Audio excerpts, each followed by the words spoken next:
嗨，大家好，我是有才。今天给大家带来的是炝炒藕丁的做法。这道菜香辣下饭，操作简单，跟着视频来操作，分分钟教会你。首先，我们准备莲藕2个，废话不多说，上去就是卡卡的一顿削。然后把其切成丁备用。把改刀后的莲藕丁放在水中稍作浸泡。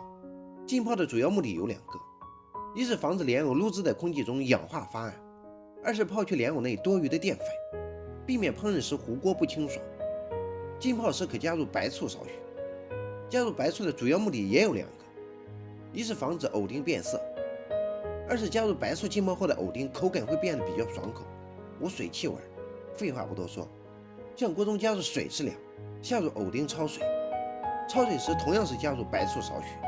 我们来仔细观察一下，在焯水的前一阶段，藕丁还是很白的，然后随着焯水的时间越来越长，藕丁颜色慢慢变暗，我们有经验感知。一般来说，用铁锅给藕丁焯水，颜色变暗是正常的。在焯水的90秒范围内，藕丁颜色基本无变化。此时藕丁会基本成熟且有脆感。若是焯水时间超过2分钟，藕丁颜色会慢慢变暗，且脆感降低。咱们这个藕丁就是焯水超过2分钟的，颜色有点变暗。赶紧的把其捞出冲凉并沥干水分备用。然后我们把锅烧热，锅烧热后加入菜籽油适量，待油温烧热时，下入姜片、蒜片、葱段、干辣椒、花椒粒，稀里糊涂那么一炒，炒出料头的香味后，下入藕丁，继续哐当哐当的炒起来。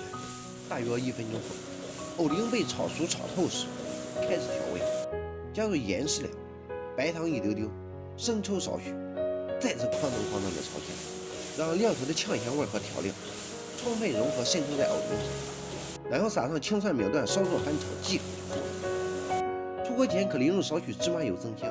搞定了！1日3餐记得按时吃饭。总结，没啥要总结的，哪我们还能吃饭？